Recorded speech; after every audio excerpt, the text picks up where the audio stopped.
Oi, gente, bem-vindo, bem-vinda ao estudo da lição da Escola Sabatina, estudo da Bíblia através da lição da Escola Sabatina, né? Nós estamos chegando, ou chegamos aqui, à lição 12. Estamos em 11 de dezembro, às vésperas já do Natal, né? O ano de 2021 está terminando, está chegando 2022. Nós temos aí de novo um grupo muito especial conosco, que está ali em cima o Luciano, que é pastor auxiliar lá na Nova Semente, o Lucas Iglesias, que é professor de teologia lá no NASP, e o André Masson, que é pastor na igreja do Jaguaré, né? Tanto o Luciano quanto o André são pastores aqui da Paulistana. Muito bem, esse é um programa que, para o estudo da lição da Escola Sabatina, se chama Classe de Professores, mas você que não é professor, é completamente convidado para ficar conosco, para estar conosco, e até para compartilhar o link com outras pessoas, né? A gente fez esse teste esse trimestre e a lição está indo já ao ar, não na sexta-feira, como a gente sempre fazia antes, mas no sábado, às 14h. Você já tem o programa de lançamento da semana, aí você pode entrar, participar com a gente, né? E depois ela fica disponível a semana inteira. Se você quer estudar dia a dia, se você quer estudar ela toda, mas ela fica disponível a semana inteira para você poder estudar junto com a gente, tá bom? Na lição 12 nós temos Deuteronômio no Novo Testamento. E é isso que nós vamos estudar hoje. Quero chamar você para fazer oração.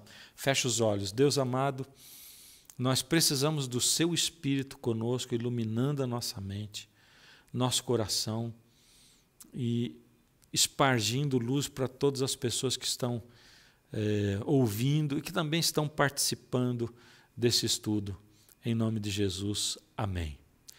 Vamos lá, começamos com quem? Quem introduz a lição para nós hoje, sábado e domingo? Lucas, é você, né? Isso. Maravilha. Então, a lição vem falando sobre a presença de o livro de Deuteronômio no Novo Testamento, né? Ela começa enfatizando que o livro de Deuteronômio é um dos livros mais citados no Novo Testamento, associado aí na companhia de Isaías e do livro de Salmos, né? São os livros que mais aparecem aí. E no domingo, a gente tem um episódio destacado, muito especial, onde aparece recorrentemente na fala de Jesus o livro de Deuteronômio, né, que é o episódio da tentação. Antes de falar dele, né, a lição fala desse episódio em Mateus, eu queria destacar como é importante a maneira com que Mateus está escrito, né, ou melhor, a maneira com que Mateus conta a história de Jesus, ou constrói, né, estrutura a história de Jesus, é muito importante e vem ajudar a responder a essa curiosidade que é a quantidade de vezes que aparece o Deuteronômio sendo citado nas respostas de Jesus a Satanás ali na tentação, né? Então, só para a gente lembrar, lá em Mateus, no capítulo 4, Jesus responde citando 3 versículos, né? Deuteronômio 8:3, o primeiro deles, depois Deuteronômio 6:16 e 6:13, né? Sempre, e isso que é o detalhe mais curioso de tudo, né? Esse capítulo, esse episódio em específico, teria um monte de coisa para falar, mas em relação específica ao projeto aí da lição, sempre associado não só a Deuteronômio, mas a episódios em que Israel, né, está no deserto, na sua peregrinação. Então a gente tem a referência ao maná, né, na relação lá com os pães, a gente tem referência a massá, né, a provar a Deus, e massá é quando eles estão com sede, e daí eles têm água e tal, e depois 6:13 também na peregrinação do deserto. De novo, é muito interessante, né, o fato de os 3 textos serem de Deuteronômio, e para mim a resposta, agora eu volto ao que comecei falando, está associada a como Mateus quer contar a história de Jesus. Porque quando a gente começa a ler o livro de Mateus, parece que Mateus quer traçar um paralelo de Jesus com Israel.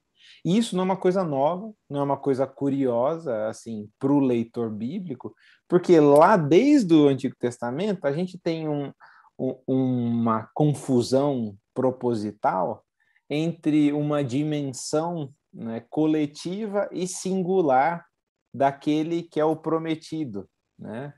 Então, a gente tem a identidade de Israel e de alguém que sugeria um ungido no meio de Israel se intercambiando, né? Quando eu dou aula de profetas aqui no teológico, eu sempre, quando a gente vai ler Isaías, e daí tem uma parte que eu dedico a gente estudar o capítulo 53, né? E a gente fala, e antes disso, eu pergunto, né? A que se refere, né? Aqui, o servo sofredor, né? O servo é quem, Isaías? A resposta é clara, né? Jesus, é unânime, né? E daí eu começo a ler alguns textos anteriores ao 53 de Isaías, onde claramente o servo se refere a Israel. Então, peraí, mas o servo é Israel ou o servo é Jesus? Né? E essa confusão no livro vai sendo construída até que tem o ápice lá em Isaías 53, não é o foco da nossa lição, mas só para mostrar como essa dimensão coletiva e particular existe no livro, e aqui Mateus está fazendo isso, está misturando, né, ou melhor, sobrepondo a história de Jesus com a de Israel, isso desde o começo do livro. Alguns vão falar, né, a fuga do Egito, passagem pelas águas e etc. Algumas aparentemente podem até ser forçadas, né? Mas aqui na tentação, claramente a gente tem referências ao episódio da peregrinação, né? Começando por coisas simples, né? Os 40 dias e os 40 anos no deserto. Depois a gente tem a referência à fome, o verbo aná, e o seu correspondente no grego aqui, quando Jesus está sem comer, né? A referência à fome não ao povo, né? Mas Moisés no deserto, especificamente em Deuteronômio, no capítulo 8, no capítulo 9. Os 3 locais da tentação são locais da revelação divina, né? O deserto, o templo e o monte, né? E, obviamente, e aqui é o que a gente vem destacar, né? Os textos que ele usa para responder o inimigo, né? Lembrando que, e aí tem os outros vários detalhes, né? Satanás também responde em uma das 3 ocasiões do diálogo usando um texto bíblico. Então a gente vê um uso satânico do texto bíblico, né? Satanás conhece, né, o texto bíblico muito bem e o usa contra o próprio Deus, né? Algo bem comum de acontecer na realidade bíblica. A única citação de Satanás que ele faz no texto bíblico, ele não faz menção ao nome de Deus, enquanto que em todas que Jesus fala, há a menção ao nome de Deus. E, curiosamente, na dele tem a menção aos anjos, né? O que ele faz parte. Então, acima de tudo, eu acho que o texto está mostrando um paralelo, né? Uma associação direta entre Israel e essa figura messiânica, né? Em Jesus. E esse paralelo intencional não só entrelaça muito mais a história dos dois, mas como mostra de novo, né? Um caráter não é emocional, né? Mas um caráter próximo da revelação, né? Um caráter próximo da divindade, não só em relação à história do povo, mas como a gente vai ver depois na vida de Jesus, a tudo, né? Falei muito, desculpa. Não, muito legal, muito interessante esse paralelo todo que você fez aí, né? Eu vou citar um negócio que eu já citei em outra lição, mas eu enxergo também um outro paralelo assim. Deus dando a lei dele para o seu povo, fazendo aliança, dando a lei antes dos 40 anos no deserto e depois dando em Deuteronômio de novo, né? Depois, antes do povo entrar dentro da Canaã, né? Essa lei é a representação do caráter de Deus, né? Do amor de Deus e desse relacionamento de Deus com o ser humano, né? E do ser humano com Deus e do ser humano com outro ser humano. Aí a gente vê aqui, fazendo um paralelo, né? A gente vê que o Espírito Santo foi derramado lá em Atos 2, né? Na sua plenitude sobre os seguidores de Jesus. E aí tem um período de deserto no qual nós estamos, né? período de seca, e aí vem a chuva serôdia, né? Que é o segundo derramamento do Espírito. E é o Espírito quem implanta o caráter de Deus no nosso coração. Ou só Ele é capaz de nos fazer guardar a lei, né? Seguir aquilo que é o caráter de Deus. E aí, colocando em Jesus, a gente vê Jesus indo para o deserto, logo depois do batismo na água, e o batismo no Espírito também. O Espírito desce sobre ele, e aí o capítulo começa dizendo assim que Jesus, cheio do Espírito, foi levado ao deserto, né? E durante a vida de Jesus, ele avisa os discípulos, ele prepara os discípulos para receber o Espírito. E quando Jesus vai, ele envia de novo o Espírito, que é o que faz implanta o caráter de Cristo no coração dos discípulos, e eles começam a testemunhar. Então, eu falei fora de ordem, né? Seria primeiro lá o deserto, depois Jesus e depois essa parte escatológica, mas eu vejo um paralelo muito interessante nisso aí também. Sim, Pode falar. Concluindo, né, o que eu vejo é exatamente isso, né? Parece que é uma tentativa de Mateus em reforçar, né? Esse é aquele esperado, né? É aquele esperado cuja vida tem total relação com Israel, com a aliança e etc. Né? Estou querendo mostrar que esse é o esperado, sobrepondo as duas histórias, né? Ele vivendo, entre aspas, o que Israel passou, né? Ele é o representante. E aí mistura o Israel também com o Israel espiritual de Deus, né? Nessa comparação toda. Segunda-feira, levantando o rosto, se quiser comentar o que o Lucas falou aí e passar para a segunda-feira, quem está com a segunda? Sou eu, né? A segunda a gente tem mais um paralelo entre aquilo que Deuteronômio fala e o que o Novo Testamento repete, né? Em Deuteronômio 10, verso 17 ao 19, diz assim: Pois o Senhor vosso Deus é o Deus dos deuses e o Senhor dos senhores, o Deus grande, poderoso e temível, que não faz acepção de pessoas, nem aceita suborno, que faz justiça ao órfão e à viúva e ama o estrangeiro, dando-lhe pão e vestes. Amai, pois, o estrangeiro, porque fostes estrangeiro na terra do Egito. É até aqui que a lição apresenta. E é muito simples a relação que ela faz, que a segunda-feira propõe. Aqui tem o próprio Deus do Antigo Testamento se revelando como um Deus que não vê como vê o homem, né? Ele vai dizer isso depois para Samuel, quando vai escolher o rei de Israel. Ele menciona a tríade das minorias do Antigo Testamento, o órfão, a viúva e o estrangeiro, mas não quero entrar nesse detalhe, mas eu quero dizer que a lição apresenta depois inúmeros textos do Novo Testamento onde a ideia da acepção de pessoas se faz presente. Não vou ler, obviamente, mas eu destacaria Atos 10:34, onde é feito menção, inclusive, Romanos 2:11, Gálatas 2:6, Efésios 6:9, Colossenses, enfim. O curioso é que é uma compreensão, não é uma novidade cristã a ideia de um Deus que não faz acepção de pessoas. Essa é um conceito presente no Deus do Antigo Testamento, que é o mesmo Deus. Mas é curioso que a gente vê o Antigo Testamento revelando esse Deus de amor, que não julga através de aparências. E se a gente pode fazer a relação do Antigo com o Novo Testamento, a gente também pode fazer uma relação dos tempos do Novo Testamento para a igreja de hoje, né? Como nós, que somos a igreja, temos nos comportado nisso, e a gente diminui, a impressão que tenho é que a gente diminui a importância que Deus dá para o não fazer acepção de pessoas. A gente acha que isso é uma coisa menos importante, e a gente se permite, seja pelo capital social, capital intelectual, seja pelo capital estético, a gente gosta de diferenciar pessoas, né? O belo, o não belo, o rico, o pobre, o intelectual, o descapitalizado de cultura e intelecto, e a gente costuma favorecer os já favorecidos, enfim. Para o Deus de Deuteronômio, esse é um grande pecado. Essa é a notícia da lição da segunda-feira.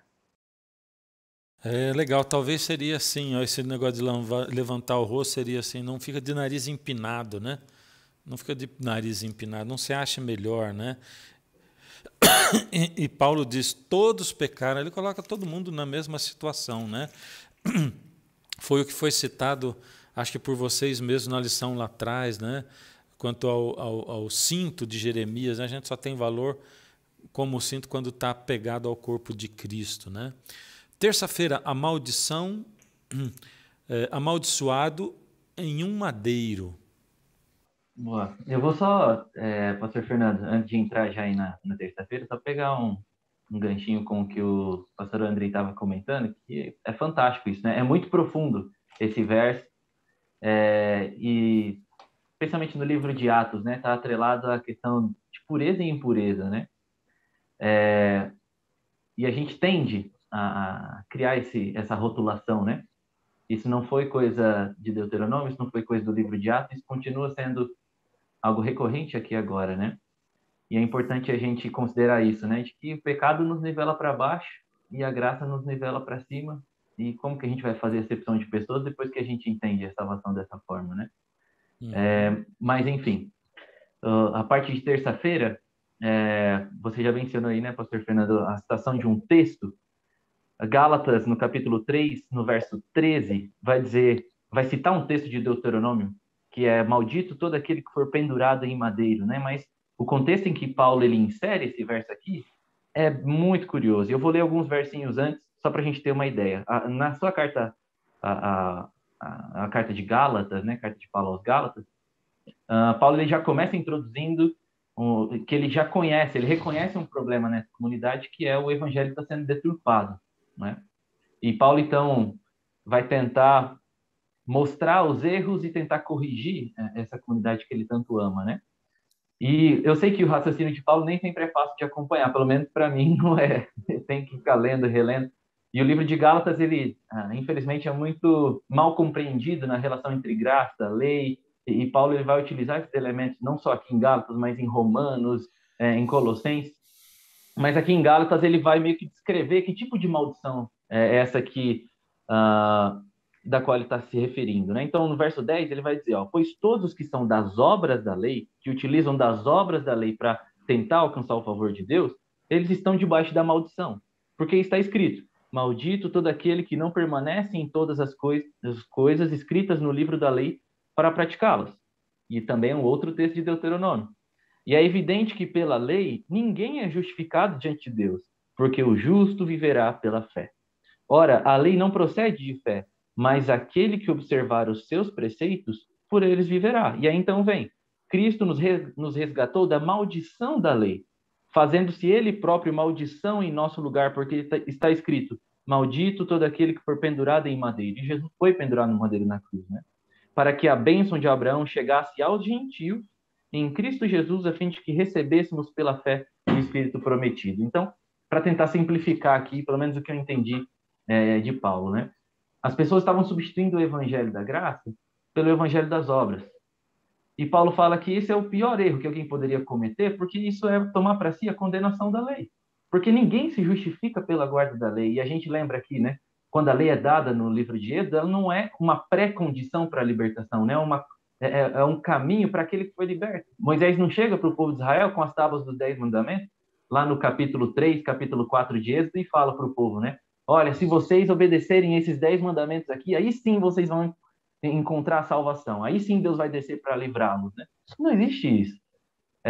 E toda vez que a lei ela se torna de alguma forma um meio para salvação, um meio para contar pontos com Deus, isso já é em si uma deturpação do evangelho, que é graça, né? Que é graça, que não é baseado nas nossas obras.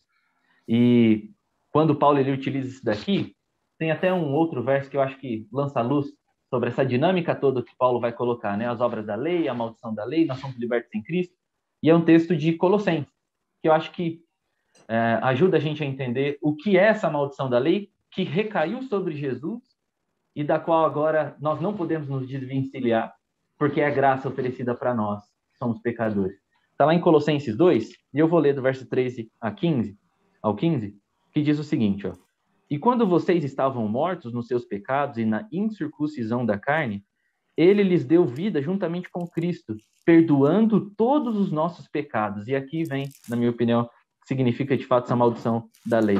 Cancelando o escrito de dívida que era contra nós e que constava de ordenanças, o qual nos era prejudicial. Removeu inteiramente, cravando na cruz, e despojando os principados e as potestades, publicamente os expôs ao desprezo, triunfando sobre eles na cruz. E aqui vem o paradoxo, né? Jesus se fazer maldição na cruz, né? Ao tomar sobre si o escrito da dívida, né? Aquilo que era condenação para nós, pecadores, que não conseguimos cumprir toda a lei. Jesus, ele sofre de maneira injusta, para proporcionar para a gente a graça, a boa notícia de que agora nós podemos ser mais uma vez reconciliados com Deus e de que nós podemos viver uma aliança com Deus, apesar das nossas falhas, apesar dos nossos erros. Paulo, ele utiliza o texto de Deuteronômio para ressignificar no seguinte aspecto: Jesus se fez maldição em nosso lugar, e quando a gente olha para o madeiro, a gente pensa assim, aquele homem justo, de maneira injusta, pagou o escrito da dívida que era minha. E eu não tenho como recompensar ou compensar isso, a não ser aceitando a graça que nos foi dada, né? Nos foi atribuída, e não trocando isso pelas nossas obras, não trocando isso pela performance religiosa, confiando nos nossos méritos. Porque o que Cristo fez na cruz foi justamente aquilo que deveria ter acontecido conosco pelas nossas insuficiências. E essa é a boa nova. O destino de Cristo não precisa ser o nosso, porque ele morreu em nosso lugar, se fez maldição em nosso lugar para que a gente pudesse experimentar vida e bênção. E acho que essa é a beleza da boa nova, que os Gálatas, né, esse povo aqui, pelo qual Paulo direciona essa carta, estava perdendo de vista. E Paulo faz questão de recuperar, jogando duro com eles, né? Tem falas duríssimas aqui, mas é uma deturpação do evangelho que Paulo, como um servo de Deus, um ministro de Cristo, não podia deixar passar. E que, de novo, faz sentido quando a gente aplica a nós, né? Israel espiritual, né? Povo escolhido de Deus, né? Raça eleita, né? Nós que aceitamos o chamado de Jesus, né? Faz sentido quando a gente aplica para nós e toma cuidado, né? Para que a gente não queira ganhar nada através da obediência, mas que ela seja um resultado dessa nossa vivência, né? Que a gente entenda que Jesus ele foi feito maldição porque ele recebeu a maldição que era nossa, né? Ele recebeu no nosso lugar. Beleza. Quarta-feira. A quarta-feira traz, resumindo assim, né, 2 textos de Atos, um do capítulo 3 e outro do capítulo 7, que fazem menção a Deuteronômio 18, que é principalmente do 15 ao 22, que é um trecho muito importante em qualquer estudo, em qualquer interesse que a gente tenha sobre a figura do profeta na Bíblia, né? Então, em Deuteronômio 18, do 15 em diante, a gente tem uma profecia de um profeta que surgiria no meio do povo. Essa profecia, segundo o capítulo, surge lembrando-se da necessidade de um intermediário quando o povo está no pé do monte e vê aquela fogo, trovão e furacão, e eles ficam morrendo de medo e falam para Deus que precisava de alguém falar por eles com Deus, porque eles iam morrer, e Deus fala, tudo bem. Só que associada a essa necessidade inicial, já aparece uma promessa em relação a um futuro profeta que surgiria no meio do povo. E eu acho muito interessante, né, o que diz sobre esse profeta, porque diz assim, né, no versículo 18, né, farei com que se levante do meio de seus irmãos, Deuteronômio 18, né, fica mais claro. Farei com que se levante do meio de seus irmãos um profeta semelhante a você. Quem? Moisés, né? Moisés, ele é o paradigma, o modelo dos profetas. Em cuja boca porei as minhas palavras. Lembra, né? No início, Moisés, ele fala que ele é pesado de fala, e daí é chamado Arão, e o texto lá, tanto do início do capítulo 4 de Êxodo, como o início do capítulo 7, vão falar que Arão servia para Moisés, né? Moisés seria para Arão como Deus, e nos dois, né, diz que Arão seria como profeta e no outro fala como boca. Então, o profeta é o boca de Deus, né? É o que fala o que Deus quer. E aqui também, ele coloca as palavras na boca dele e ele falará tudo o que ordenar, né? De todo aquele que não ouvir as minhas palavras, que ele falar em meu nome, disso lhe pedirei contas. Então, o profeta é aquele que fala o que Deus quer, primeira coisa. Então, se tem alguém que vem e está falando em nome de outro, que não seja o meu nome contra o que eu digo, não é meu profeta. Só que daí o texto ainda vai afunilar, né, e vai fazer uma diferença entre dois que se dizem profetas do mesmo Deus, né? E a gente tem um texto clássico, que é de Jeremias 28, onde tem Jeremias e Ananias, os dois falando, não, Deus me falou isso, né? Então, se Deus falou, se Deus falou, eu vou compartilhar, né? Se Deus mandou, eu falo. Essa é a ideia da linguagem profética, né? Ele mandou, eu vou falar, acabou. Só que daí o texto fala assim, para essa situação, sabe o que você vai ter que fazer? Dá tempo. Porque assim, vai passar o tempo e a gente vai ver a palavra de quem está se cumprindo. Se é desse, né, que se diz meu profeta, ou se é desse outro que também se diz meu profeta. Por quê? O profeta fala, né, as palavras de Deus. O que acontece é que muitas vezes vários, né, se consideram profetas, né, se acham, né, mandados por Deus para apresentar alguma mensagem específica e se esquecem que a essência do profetismo não é falar o que ele acha e o que ele quer, né? O problema é que muitas vezes o que eu quero é muito parecido com o que Deus quer, né? Quase sempre. Então, é difícil de distinguir, né? Sempre fica o que Deus quer é o que eu quero, o que Deus quer é o que eu leio no texto. Daí é simples, né? Mas o texto faz o paralelo, acima de tudo, né? Dessa figura messiânica de profeta que sugeria com Jesus. E Jesus é chamado de profeta em várias situações no ministério dele, né?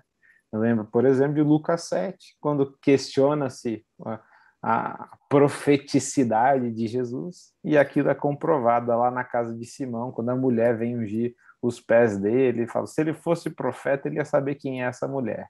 E daí, enquanto ele está pensando isso sobre Jesus, Jesus já sabe o que ele está pensando, já está começando uma história que nem Simão sabe do que se trata, e Jesus está contando, se tratando daquele episódio todo da casa dele, né? Esse é o profeta, né? Dos profetas. Lembrando que todos eles vão seguir o paradigma, o modelo que é Moisés, que é o quê? Um intermediário, que intercede pelo povo. E lembrando de um detalhe, né?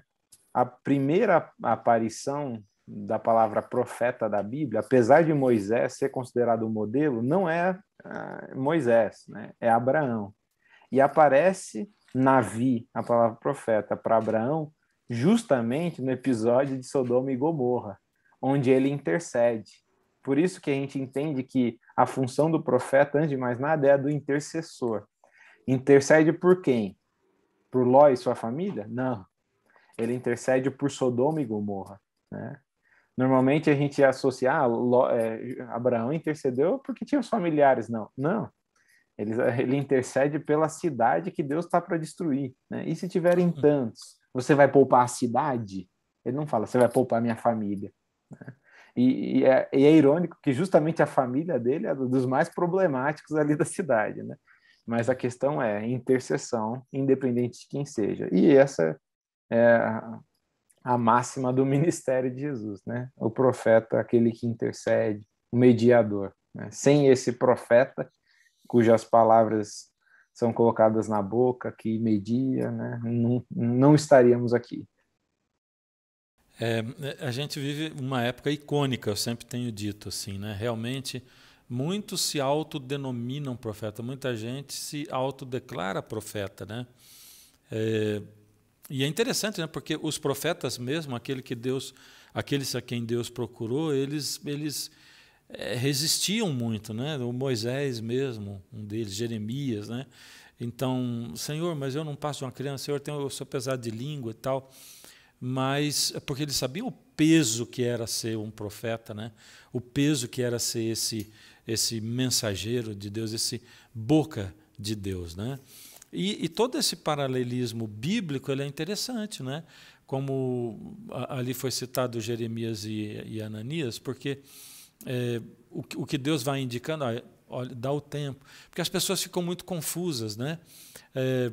Quem está certo, esse aqui ou aquele ou isso, as pessoas ficam confusas, né? A primeira coisa que me chamou a atenção, e eu queria comentar com vocês três aqui, né? Quando Deus diz assim para Moisés, né? Olha, vou citar no meio do povo um profeta como você. A primeira coisa que me surgiu é assim, uau, Moisés não ficou com ciúme, não? Porque, em geral, a gente costuma ter ciúme do próximo profeta. Entendeu? Ou seja, quando alguém começa a se destacar e pregar e tal, e eu digo, poxa vida, né? Podia ser eu que ali, né? Poxa, quem que é esse camarada que está aí desprezar, né? Muita gente acha que existe concorrência dentro da pregação do Evangelho. Na pregação do Evangelho não tem concorrência, né? Não pode ter concorrência, né? São mais trabalhadores. Por isso Jesus diz assim, ora para que venham mais trabalhadores. E eu lembrei do incidente de Taberá, quando Moisés reclama para Deus, Deus diz assim, olha, escolhe 70 anciãos, vou derramar o meu espírito sobre eles e tal. E aí tem 2 que não vão lá para o meio da congregação, ficam nas suas tendas, e aí o espírito desce, mas desce sobre eles também, né? E aí, de repente, alguém diz assim, escuta, esses camaradas aí estão profetizando como você, né? Tipo, jogando aqui é o Josué, acho que fala para o Moisés, né? Não, me ocorreu agora, mas acho que é o Josué que fala para o Moisés. Moisés, eles estão profetizando como você, né? E aí Moisés fala assim, antes todo mundo, né? Profetizasse como eu, ou seja, Moisés era totalmente isento desse ciúme, e aqui Moisés podia ter corrido o risco de ter ciúme do próprio Jesus, porque Deus estava falando exatamente de Jesus, que era esse profeta que seria levantado do meio do povo, que seria como Moisés. Moisés era esse tipo de Jesus, né? Essa figura que representava o próprio Jesus, né?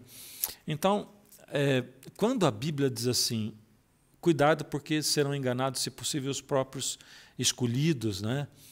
É porque a gente precisa depender muito de Deus para dar discernimento, do conhecimento bíblico para nos guiar nesse tempo de tantas e tantas vozes, né? Não só de fora da igreja, mas dentro da igreja, nos seus diversos grupos também. Quinta-feira, vamos lá para horrível coisa. Essa é uma citação emblemática, né?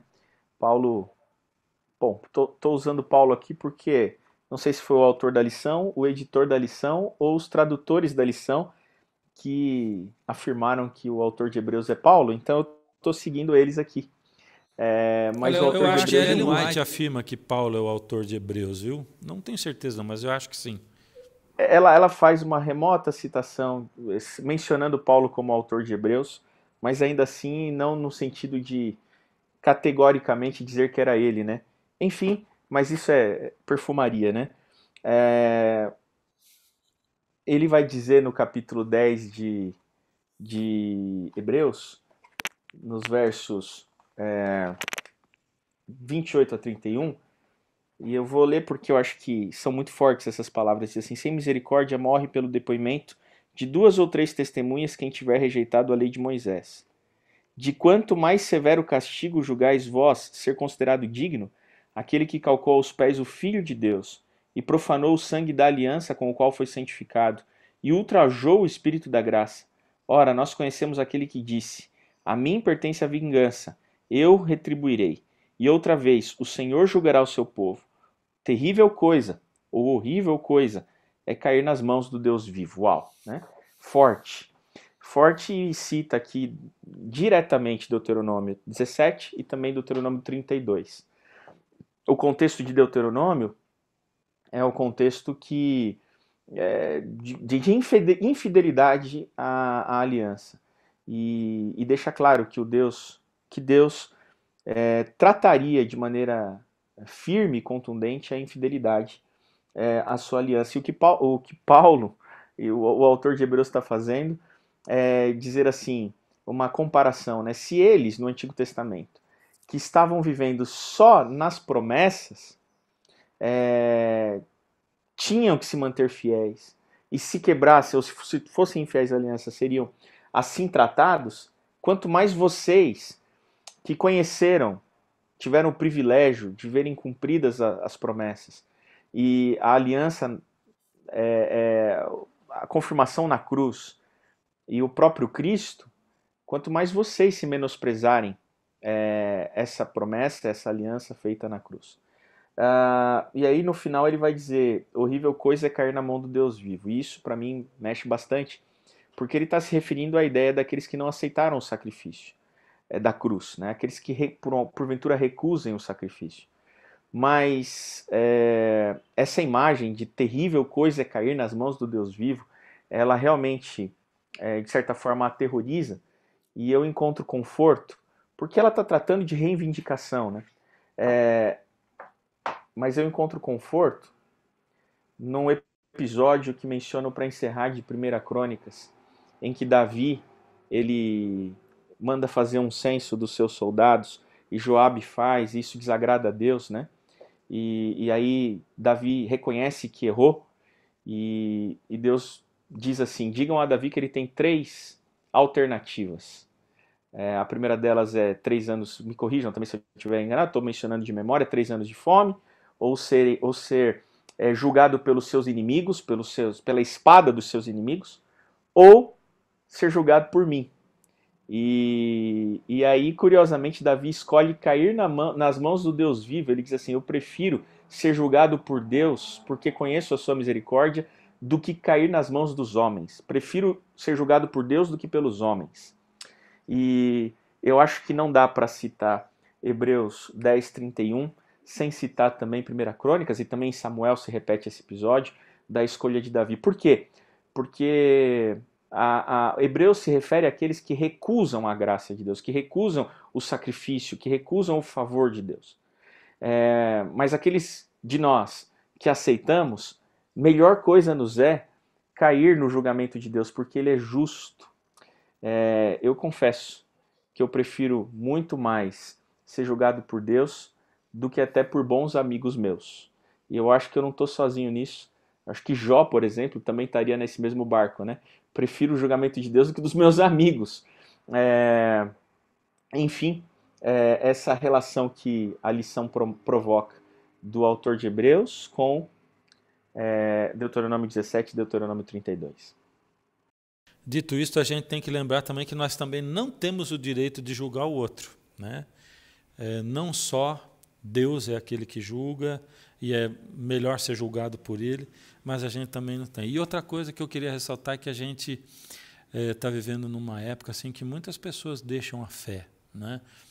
E que vão por caminhos de sabedoria humana e tal, mas Deus está dizendo assim, olha, eu insisto, eu trabalho, eu vou até a cruz por você, né? Mas se chegar num momento aí você realmente se negar a entender que sem aceitar a cruz você não tem salvação, não tem jeito de você ser salvo, né? Não tem jeito. Então, esse não tem um outro caminho, esse é o único caminho. Todos os que serão salvos por meio dos méritos do sangue de Jesus, né? Alguém gostaria de comentar alguma coisa sobre a quinta e de repente já começar nas suas 3 frases para a gente encerrar essa lição? Eu posso comentar já o meu encerramento. Eu acho que a lição seria uma espécie de resumo, né? A lição mostrar a presença constante assim de Deuteronômio no Novo Testamento, isso me faz lembrar a maneira com que a história de Israel tem a ver com a nossa história, né? E principalmente quando a gente vê a dinâmica da sequência dos eventos, né? Relacionados à vida, vamos chamar a vida espiritual, né? Ou a vida com Deus. E a história de Israel, né? A gente tem um contexto de escravidão, a Páscoa, peregrinação no deserto, e posse da terra, né? E quando a gente vai para o Novo Testamento, esses textos os episódios são referenciados em associação ao ministério de Jesus, né? A morte de Jesus, a peregrinação e a posse da terra, né? Se a gente lembra que Deuteronômio é um discurso, ou são discursos de Moisés prestes, né, a entrar na terra, ou prestes a ter a posse da terra tão esperada, né? Eu acho que ele tem tudo a ver com a gente, né? Esse livro, tudo a ver com a gente, né? No sentido de que é a mensagem para a gente que também está, se Deus quiser, terminando a peregrinação e prestes a receber a terra, né? Então, nesse sentido, o livro de Deuteronômio ele dialoga perfeitamente com o Novo Testamento, como é a realidade, e dialoga com a gente, né? Com a gente, sobretudo. Amém. Deus que nos ajude a abrir a mente para receber, perceber e praticar. Já também, deixando aqui minhas últimas palavras, pastor Fernando, eu fiquei preso com o que você e o Lucas estavam comentando sobre quão difícil é, né, você realmente entender a essência do profetismo e viver isso, né? A gente tende a confundir a nossa interpretação com a vontade de Deus e a gente está disposto a lutar por isso, né? Com o zelo de Finéias, né? A gente comentou em outra lição também, etc. Mas uma das coisas que para mim é muito marcante no ministério profético de Moisés e que eu vejo semelhança com Cristo é a decisão de Moisés de, inclusive, pedir para Deus, chegar ao ponto de pedir para Deus, olha, tira o meu nome do livro da vida, mas não abandona esse povo. Eu sei que eles estão fazendo errado, mas eu estou aqui para interceder por eles, porque a minha vida não é mais importante do que a de todos eles. Se fosse para ser assim, eu estou disposto a me sacrificar para que eles possam ter acesso, possam ter entrada na Terra Prometida. Né? E Jesus, de igual modo, ele ama tanto as pessoas para quem ele prega, ama tantas pessoas para quem ele deseja ser luz e bem, que ele coloca essas pessoas acima dele mesmo. E ele também se dispôs a morrer para oferecer a elas uma segunda chance. Que bom seria se a gente tivesse esse mesmo espírito sempre, né? Se a gente tivesse antes ou na mesma intensidade, né, uma predisposição para se anular nas discussões e nos discursos, enfim, pela verdade, em prol da verdade, e amasse mais, inclusive aqueles que a gente acredita que estão errados, né? Isso não significa ser conivente com a mentira, nada disso, mas é simplesmente colocar o outro acima de nós mesmos. Essa característica do ministério profético de Moisés e de Cristo, eu acho que seria importante da gente recuperar nesses dias que a gente vive também. Luciano, isso que você falou agora falou muito forte comigo, né? Eu entendi um chamado de Deus diretamente para mim, para interceder, né, pelo povo dele, até pelas pessoas que a gente olha e vê que não, ou pensa, o discurso deles está desafinado, não está afinado com o de Deus ou daquele também, mas interceder com amor, com carinho, né, com paixão por todas essas pessoas que fazem parte, né, do povo de Deus e que têm pensamentos diferentes, interceder com sinceridade, né? Moisés era o grande intercessor, nós fomos chamados a sermos intercessores também, né? E pelos de fora, né? Pelos que estão fora. Eu só ia comentar aqui, Moisés ele não pratica os mesmos erros do povo de Israel nesse momento, nem que eles estão adorando o bezerro de ouro, mas ele está disposto a entregar a vida por esse povo. Isso para mim é muito forte. Maravilha. André? Bom, eu só sublinharia que o pastor Luciano e o pastor Lucas falaram. É lindo realmente isso que o pastor Luciano acabou de dizer. Ali, ainda assim, você vê em Moisés um tipo de Cristo, né? Que, apesar de não ter compartilhado daquele pecado, ele se dispôs a uma intercessão de substituição, né? Então, você risca o meu também, porque eu tô com eles.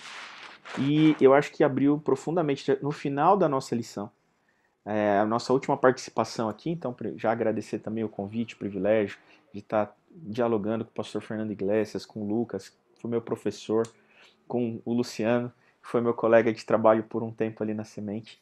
Mas a fala do Lucas para mim, no final dos nossos estudos, foi fundamental agora, de que realmente o tempo que a gente vive é tão solene quanto o tempo que o povo que recebeu a primeira audiência do texto de Deuteronômio, né? A audiência primária recebeu num tempo tão solene quanto o que nós estamos vivendo, às vésperas de entrarem em Canaã. Então, se estamos e cremos que estamos vivendo esse tempo solene, das vésperas de entrarmos, em definitivo, na Jerusalém Celestial, nada mais bem-vindo do que rememorar as palavras de Deus no livro de Deuteronômio. E foi um privilégio estudar e estar com vocês, e é isso que ficou para mim de toda essa lição. Valeu, muito obrigado a vocês três, mas espera aí, não sai daí ainda. Logo depois da oração, nós vamos orar aqui para terminar, logo depois da oração, o pastor César Reis, que cuida da Escola Sabatina da Paulistana, vai entrar com algumas colocações muito importantes, úteis. Então, você que é professor da Escola Sabatina aqui da Paulistana ou de outro lugar também, você fica para ter essas informações, tá bom? Gente, vamos orar então? Terminando, eu vou pedir para que o Andrei ore conosco, por favor. Querido Deus, nosso Pai, nós nos reunimos aqui mais uma vez para conversarmos sobre a Tua Palavra e pudemos tirar lições para a nossa vida. É bem verdade que o nosso papel é compartilhar esses ensinamentos com as nossas unidades, as nossas ovelhas, as nossas classes de escola sabatina na igreja, mas antes de compartilhar qualquer conhecimento com elas, mais importante do que isso é com que essas palavras, esse conteúdo, o texto faça sentido para a nossa vida e que ele tenha feito hoje na minha vida e na vida de cada pessoa que está conectada aqui com a gente. É o que eu te peço por Jesus. Amém. Amém. Obrigado pela sua audiência. Fica aí mais um pouquinho, o pastor César Reis vai entrar. Tchau, gente. Obrigado, viu? Deus abençoe vocês. A gente se encontra. Olá, queridos. Muito bom recebê-los aqui mais uma vez, viu? Durante todo esse trimestre nós temos recebido vocês aqui, durante a semana, e tem sido muito bom para nós também, viu? Pode ter certeza disso. E o aprendizado da Palavra de Deus tem enriquecido a nossa vida dia a dia. Estamos na 12ª lição. Mais uma, terminamos o trimestre. Que bênção é entendermos esse livro de Deuteronômio. E a semana vimos aqui que os escritores do Novo Testamento buscaram verdades lá do Velho Testamento e foram lá no livro de Deuteronômio. As verdades do livro, os princípios da Palavra de Deus, os ensinos de Deus que foram mais uma vez trazidos à nossa lembrança através do Novo Testamento, completando a Bíblia como um todo. Que bom que você está estudando a Bíblia, que bom que você está aprendendo a respeito das maravilhas de Deus na sua vida. Você que é nosso professor e professora da Escola Sabatina aqui da Associação Paulistana, e você que é diretor e diretora também da Escola Sabatina, nós temos esse manual aqui, ó. É o manual que vai lhe ajudar a coordenar melhor as suas atividades na sua liderança e na igreja. Na semana passada eu mostrei esse manual, mostrei todos os temas que aqui tem, mas eu quero relembrar você que se você foi eleito agora, recente, para o ano de 2022, esse manual é imprescindível para você estudar, para você ler. Então busque tê-lo na sua casa, nos seus pertences, a fim de que você tenha um aprendizado para exercer melhor a sua tarefa. E quero desafiar você que você não seja um professor medíocre, é isso mesmo, medíocre mediano, não. Busque conhecimento, busque informações, estude durante a semana, visite os seus alunos, cuide da sua igreja, que é a sua pequena igreja, que é a sua classe, ame esse povo, visite-os, desafie-os a terem frentes missionárias, prepara essa gente para serem discipuladores, para ser verdadeiros discípulos de Jesus. Você como líder, você como líder da igreja, você mulher, você homem, você jovem, menino, menina, mas você lidera um departamento da igreja, você lidera a escola sabatina, se você está envolvido com a escola sabatina como um professor e professora, você é um pastor deste grupo, você tem a sua igreja. Você não precisa fazer teologia para ser um pastor. Não. Pastor como nome, ok. Eu fui para a faculdade, fiz 4 anos de teologia, trabalho há 34 anos na igreja, sou ordenado ao ministério, mas você pode ser o pastor da sua classe, cuidando da sua classe. Você não vai ter talvez o título de pastor, mas você é um pastor efetivamente na sua classe, cuidando, amando, servindo. Então, professor e professora, não deixe, sabe, sua classe assim, ao léu. Não, cuida deles, visite, liga para eles, façam reuniões de aprendizado, desafio missionário, frente missionária, tá bom? Eu estou dando esse desafio para você. Sinceramente, espero que essa semana o Senhor enriqueça a sua vida espiritual. Estamos já chegando no final do ano. Na próxima semana terminamos o trimestre. Nós estamos na 12ª lição. Na semana que vem a 13ª lição. E você já tem lição para o próximo trimestre? Já perguntou na sua classe aí quem é que tem lição? Já sabe quem é que tem a lição na sua classe aí? Quem não tem, o que deve fazer para tê-la? Então, amigo, amiga, irmão e irmã, vamos cuidar desse povo. Vamos cuidar dessa gente boa, candidatos ao reino dos céus, tá bom? Deus te abençoe.